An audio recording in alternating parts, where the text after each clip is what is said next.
Presentada por Farmacias Arrocha. Algo nuevo para ti. Bien, estamos de vuelta, como decía antes de la pausa, con nosotros esta mañana Lina Vega Abad, presidenta de Transparencia Internacional Capítulo Panamá, que me da mucho gusto saludar a esta hora. Buenos días, Lina. Buenos días, muchísimas gracias por la invitación.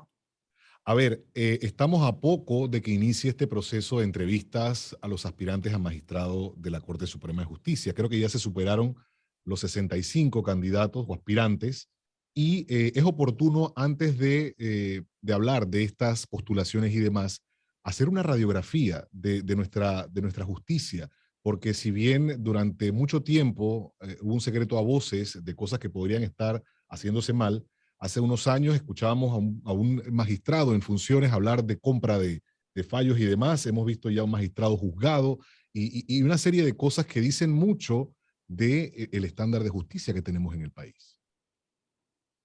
Sí, muchísimas gracias. Efectivamente, tal vez sería interesante hacer un poquito de historia para saber por qué estos Claro. procesos de selección de magistrados que son distintos a los que establece la Constitución, que le da la competencia exclusiva al presidente de la República, con por supuesto la ratificación de la Asamblea. Esto surge en 2005, cuando se produce aquel escándalo que tú acabas de mencionar de magistrados denunciando la venta de fallos en la Corte Suprema de Justicia. Fue un gran escándalo nacional que, digamos, removió a todas provocó una reacción grande en todas las diferentes gremios, organizaciones, las instituciones, la sociedad civil. Fue realmente una crisis importante. Y surge entonces el Pacto de Estado por la Justicia. Fue el 2005 con el presidente Martín Torrijos, donde participaron todos los tres órganos del Estado, la sociedad civil, los procuradores, para crear una hoja de ruta en el proceso de realmente transformar la justicia panameña para que fuera pues lo que debe ser: independiente, eficaz, oportuna.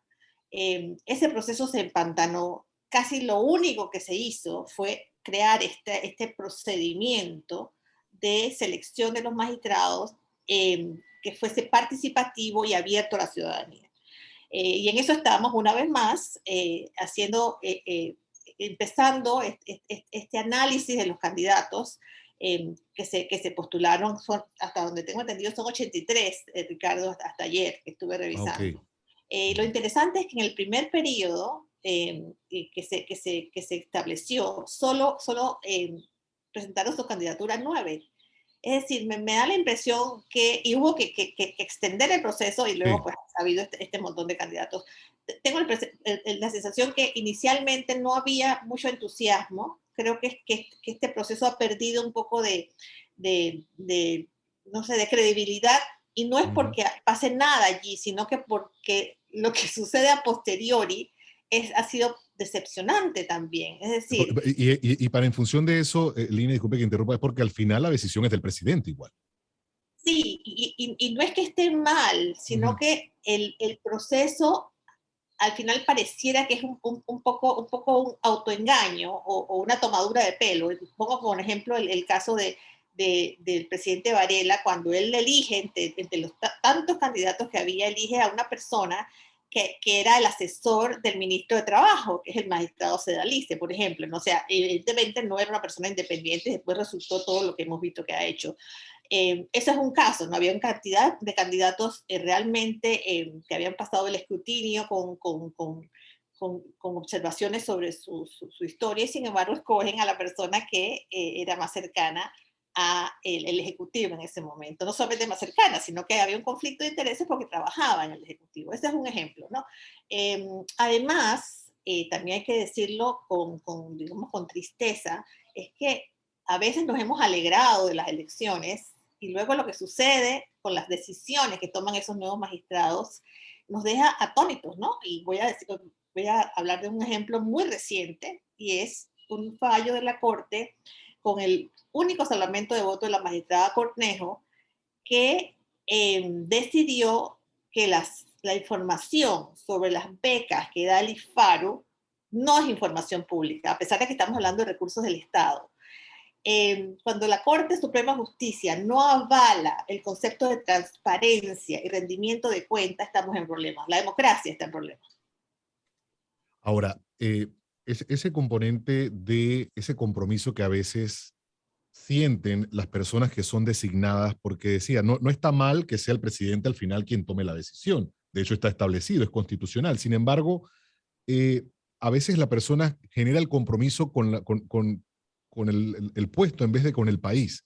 No sé si me explico. O sea, Sí. a ver, independencia a veces es muy difícil en un país de 4 millones de personas mal contadas, en donde todos conocemos a alguien o tenemos un primo, un tío, un amigo, la fulanita es prima de no sé quién, pero si, ¿cómo se logra la probidad de una persona que tenga independencia de criterio y que diga, muchas gracias por la designación, por haber visto en mí a la persona capaz de llevar adelante esto, pero de ahora en adelante mis decisiones son en estrecho cumplimiento a la ley? Pero la gente no, la gente llega como con ese compromiso de agradecimiento eterno y dice, tengo que hacer y tengo que alinearme porque es que tengo que obedecer a esa persona que me designó. Sí, Es difícil. es difícil. Nosotros tenemos un problema cultural complejo y difícil, de un poco de complicidad en el tema de la corrupción, que tiene muchas manifestaciones. Y tú acabas de hablar de uno que tiene que ver con el conflicto de intereses.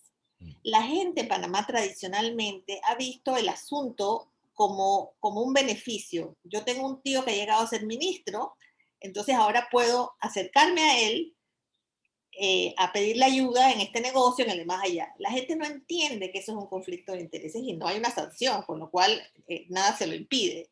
Que eso es incorrecto. Hay, digamos, un problema ético en la sociedad panameña que se ha empeorado gracias a la impunidad que se sustenta justamente en la inexistencia de una administración de justicia que ponga las cosas en su lugar, que castigue al culpable, que haga que la sociedad sepa que hay certeza del castigo. Aquí hay una sensación de que todo es válido, de que todo es posible hacerlo y que solamente los más tontos son los que son sancionados.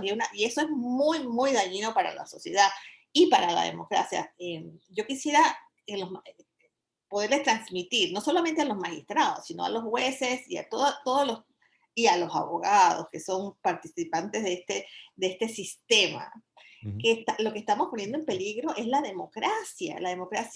Una democracia sin una justicia realmente eficiente, independiente, eficaz, no es sostenible, no es sostenible en el tiempo y aquí puede pasar cualquier cosa. El fallo de los magistrados del Tribunal Electoral, por ejemplo, salvo el salvamento del magistrado Valdés, nos dejó al país entero sin palabras. Dos magistrados que deciden eh, sustentar la impunidad al final de cuentas, sustentar la impunidad.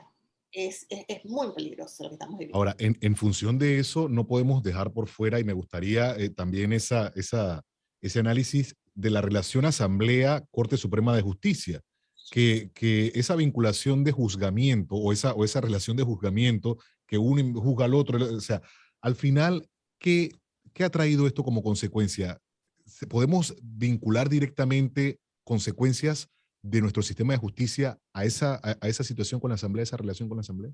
Sí, es que es parte digamos, de la estructura constitucional que tenemos, que es urgente cambiar, pero no se han dado las circunstancias, no ha habido, digamos, la conciencia nacional ni la voluntad política de entender que necesitamos una nueva estructura constitucional para realmente apuntalar la democracia. Y una de las cosas que es urgente cambiar es eso que acabas de mencionar, ¿no? Esa especie de acuerdo que se produce entre dos órganos del Estado que se juzgan mutuamente, con lo cual se tapan mutuamente, de alguna manera son cómplices mutuamente para que permanezca el status quo, ¿no? Dos órganos del Estado que son fundamentales otra vez también para la democracia, pero que no han entendido el papel esencial que cumplen en un sistema democrático sano, que sea sustentable con el tiempo, ¿no? Nosotros hemos ido lamentablemente a peor. Cada proceso electoral nos lleva a peor tengo que tocarlo porque es parte de todo esto, es el sistema electoral. Esas famosas mejoras al código electoral después de cada elección han sido también parte de la farsa, ¿no? Los partidos políticos no han permitido que realmente las reformas importantes se hagan, y nuestro sistema electoral está produciendo la asamblea que tenemos, porque es un sistema electoral que no es realmente democrático ni equitativo, y esa asamblea que tenemos también es el producto de unos partidos políticos que han caído completamente en el clientelismo. Los mejores candidatos de los partidos son derrotados en las primarias. ¿Por qué? Porque el clientelismo que llevan al partido estos nuevos candidatos y las famosas inscripciones masivas provocan toda esta situación. Entonces es un sistema que está funcionando para el mal, para el privilegio de algunos, y estamos llegando a un momento donde puede haber un caos. Estamos viendo una cosa tan sencilla como recoger la basura. Es imposible que se haga en un sistema clientelar que no tiene una institución sólida que sepa lo que hay que hacer. De manera que es como un sistema, no solamente la justicia es esencial, pero es un sistema que no está funcionando, Ricardo. Ahora, aprovechando esa acotación que ha hecho sobre la Asamblea, me gustaría consultar si quizá parte de la alternativa sería tener diputados nacionales. Ya se ha planteado esa discusión, no la cantidad de diputados que tenemos, que de alguna manera sí hacen que sea más clientelar la forma de elegir o el momento de elegirlos. Claro, claro, y otra vez volvemos a la Constitución, ¿no? Porque eso es Mm. parte digamos, de las situaciones establecidas en la Constitución que nos mantienen en este tema de circuitos electorales más pequeños o sea, que permiten justamente el sistema que florezca con más ímpetu, el sistema clientelar, porque son más pequeños, pueden tener digamos, un acceso más directo con el electorado, y permiten eso que acabas de decir.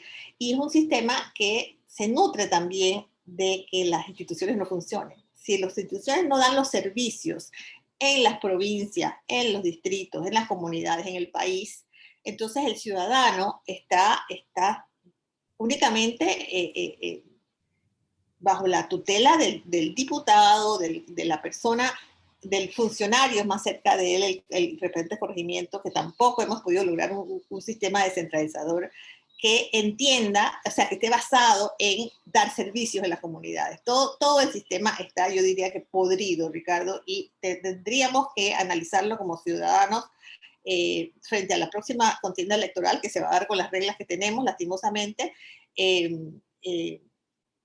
Podemos ir a peor realmente.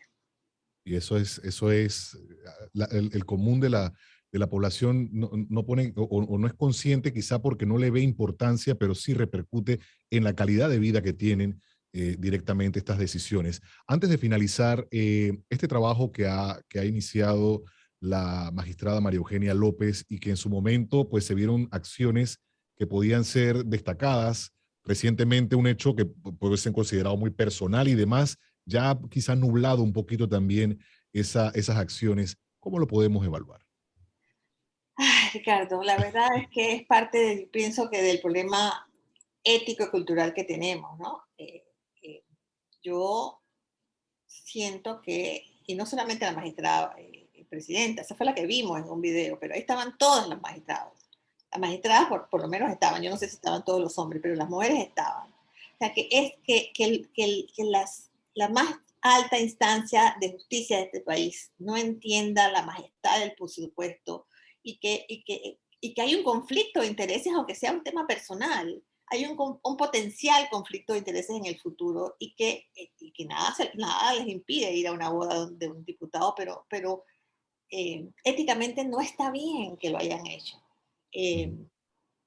Yo espero que eso no interfiera en futuras decisiones, y yo, por supuesto, apoyo totalmente lo que está tratando de hacer la magistrada López en el tema de la carrera judicial, que es otro de los elementos del Pacto de Estado por la Justicia, que fue una y otra vez postergado, especialmente por el magistrado Ayub Prado, que termina su periplo en la Corte en diciembre, que es justamente el que tiene que ser reemplazado, y que fue designado por el presidente Martinelli, saltándose este procedimiento, porque esto empezó con el magistrado, con el presidente Martín Torrijos. El presidente Martinelli dijo: a mí la sociedad civil, No ¿quién me es van la a decir qué es lo que tengo que hacer.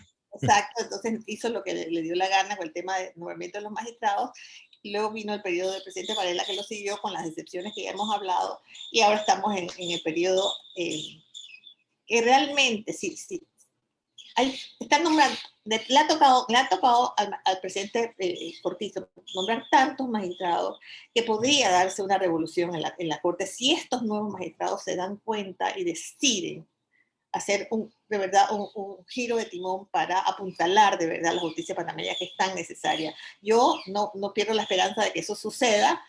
Hasta ahora sé por información interna que el proceso lo intentó también empujar el ex magistrado Fábrega, pero le fue imposible avanzar. Una sola golondrina no hace verano, dicen. No solamente eso, sino que dentro del sistema judicial hay mucha oposición de que esto se lleve a cabo, y vivió todo tipo de obstáculos internos para llevarlo a cabo. Así que se necesita mucha fuerza. Yo espero que la magistrada López la tenga, y podamos finalmente tener unos jueces y magistrados nombrados a través de un concurso que les dé independencia. Ya sabemos que todos los jueces y todos los funcionarios nombrados en el sistema penal acusatorio fueron nombrados de a dedo, y esos son los que han estado fallando y apuntalando la impunidad en muchísimos casos de corrupción durante el gobierno de Ricardo Martinelli. Como dices, son decisiones que necesitan fuerza y pensar en el país que queremos a futuro, o el que estamos ya próximos a tener, si no se toman decisiones más sensatas y oportunas. Lina, gracias por la oportunidad de esta conversación esta mañana. Bueno, muchísimas gracias a ustedes por la invitación. 8:03 de la mañana. Avanzamos.